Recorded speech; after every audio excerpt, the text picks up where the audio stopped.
Okay guys, last week I put up a video showcasing the new Kill Team starter set, my honest thoughts and reviews of it, and you guys loved that video. It's on nearly 50,000 views already, so that's big numbers for me. So obviously I'm going to continue on with some more of the Kill Team. I did promise you in that video that I would be doing easy to paint guides for both the Space Marine and the Death Guard sides of this box set to help you guys get these miniatures on the table very quickly and to a nice tabletop standard. I'm going to start the series off with the Death Guard because I'm still not 100% sure which chapter of Space Marines I'm going to go with for these Marines. So for the Death Guard, I'm of course going to choose the fairly special Plaguecaster miniature, and I'm going to get him painted up in today's video.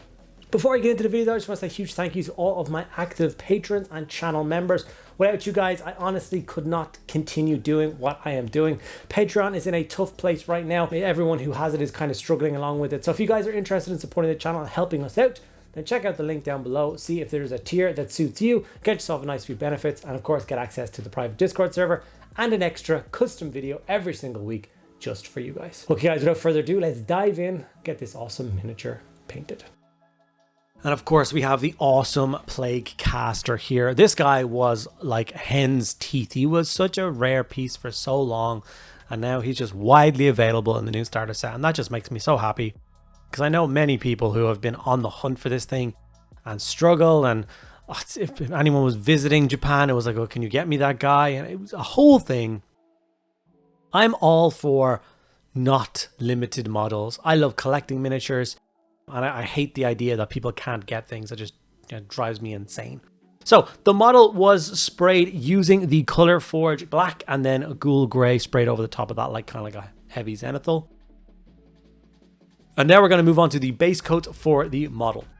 So we start with Plague Bearer Flesh and apply this to all of the flat armor panels across this awesome Plaguecaster model. Now, he is quite a detailed piece. He's quite a lot going on. I had to pull up a reference picture and put it up on my screen on my computer while I was working on this guy for the day to try and break apart the model and find out what bits go where and stuff, especially for like the gold trim or where the splits in his armor were going to be the red gore or whether that kind of stuff. So that's something I do recommend you guys do, is have a picture open as well. Gargak Sewer was then used for kind of instead of the black. I was looking around my desk for my black, I couldn't find it, and I thought Gargak Sewer would actually make a really good color for all the soft seals and joints and stuff like that for this guy, because it's going to look like black, but it's going to be a slightly off brown color, which I think will suit the Death Guard aesthetic and theme a little bit more. Not a lot on this guy, but on other Death Guard miniatures I think it would help. Skeleton Horde was then introduced for all of the bone and all of the parchment and all the maggots and all those kind of bits and pieces, including his staff. He has like a wooden staff at the bottom and a wooden staff that comes up and curves over the sensors at the top. So all of those got done with a base coat of that. Now, this model is going to have fairly dull looking armor for quite a long time in this tutorial, and then I'm going to do a nice extra little kind of like step, and it's going to pop. It's going to look awesome. It's such a cool thing. I figured it out years ago, so hopefully you guys enjoy that little tip later on. Volupus Pink for all of the sores and welts and cracks in the armor. Anywhere like his guts or his goo or any of those bits are going to be hanging out, you can do it. That's the thing about Death Guard. Depending on which miniature you're painting, these bits are going to be in all different places and all over the place, so do take your time with them. Try not to miss any. Balthazar Gold was then brought in as the base coat for all of the trim on these guys. And obviously he is a Chaos Marine, therefore he is covered in trim.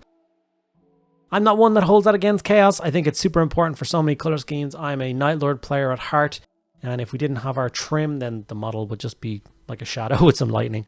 So I'm here for it. Same with like Black Legion, stuff like that. They super need trim. So yeah, take your time with this one. This is definitely the slowest part of painting this miniature, is going around trying to find all the different trim parts on this guy, and that's where the reference picture for me helped out a bunch. Magos Purple was then used for his cloth, so the loincloth that he has, the hood going up over his head. And I decided to do the handle of his staff, and then of course the kind of mist and smoke that's coming out of his sensory staff is going to be done in purple as well.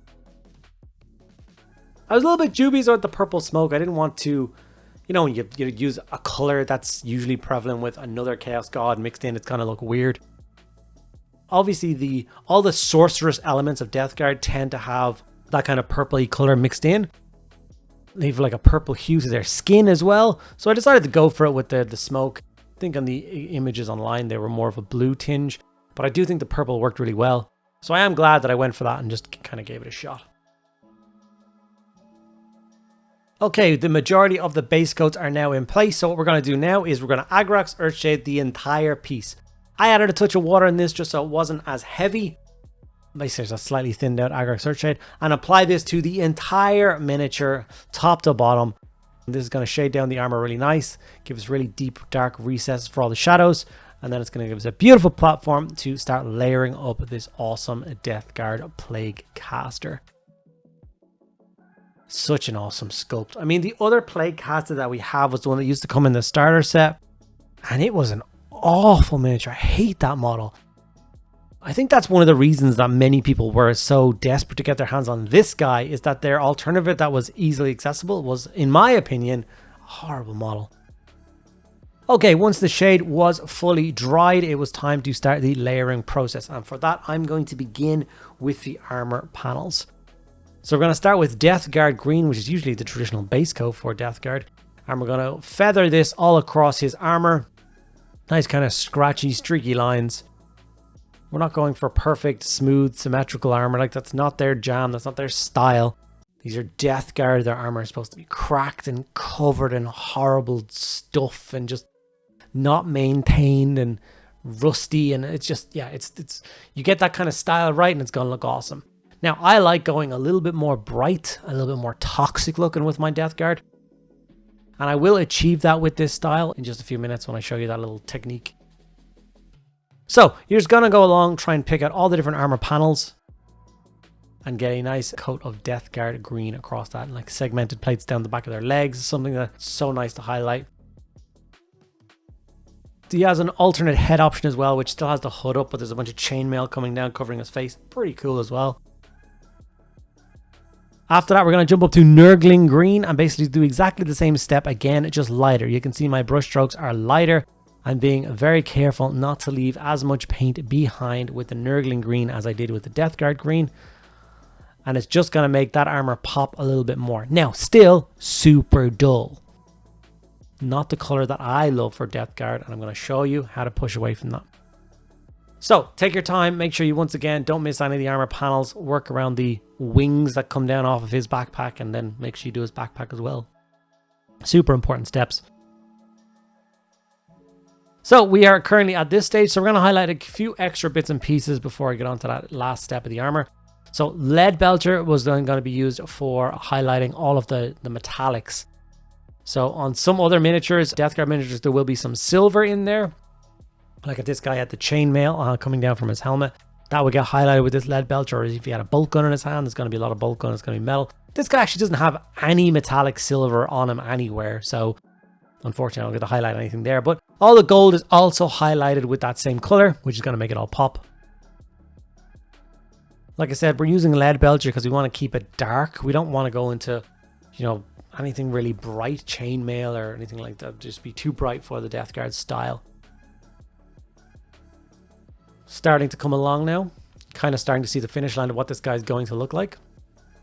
Carrick Stone was then used to highlight all of the parchment, all of the bone, even all the maggots and stuff that you have across his armor. Any ones that you've got highlighted there. Just add a little touch of Carrick Stone to make them pop a little bit more. You don't have to go crazy. They can be kind of blend into all the like stomach gashes and goop, or blended into all the magic energy coming off his staff. There's so many, don't try and get absolutely every maggot all across the model. I think then it would look a little bit like a Dalmatian. And then as you can see, the Carrick Stone is being used to highlight that wicker old wood. God only knows where he got this fell staff from, something plucked from Nurgle's garden, I'm sure.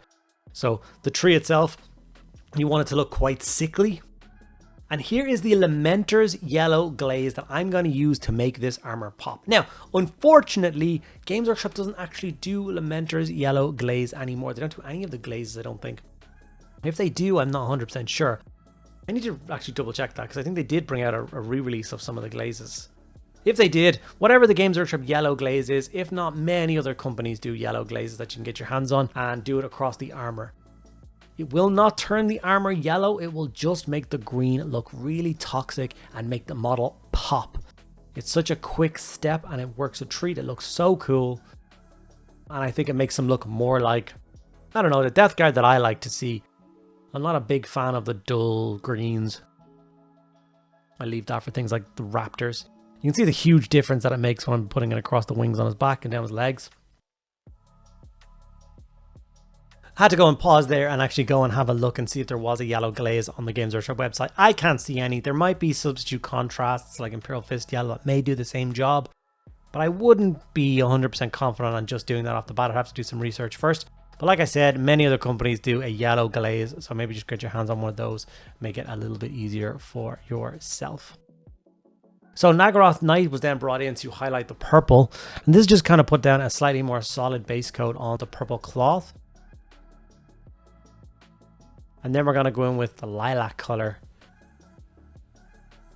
which seems quite extreme, but when you go for that light feathering technique again across the fabric, it really does make that kind of pop, but it doesn't steal the attention away from the green armor, I feel, which I think is the thing that should hold the most attention when you look down at a Death Guard model.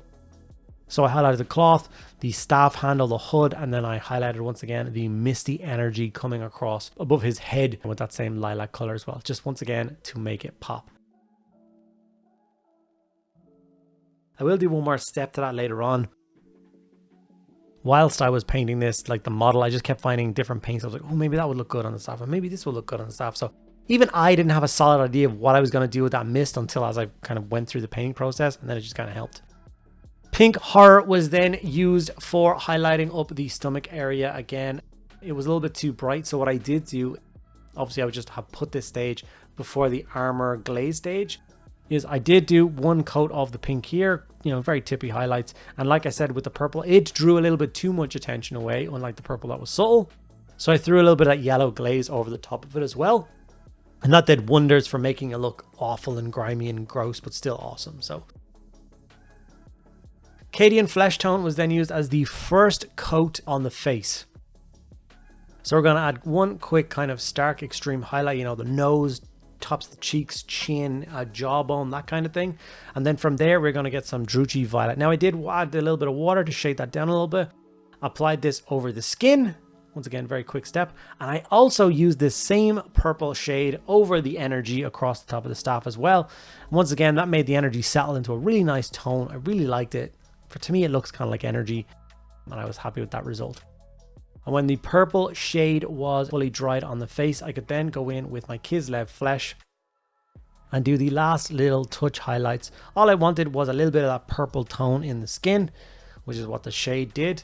So in the last two kind of touch highlights made the face pop out and gave us the finished result for our Death Guard Plaguecaster. I'm really happy with the final result of this miniature. I hope you guys enjoyed that too. This is exactly how I'm going to be painting the other 6 members of this new kill team.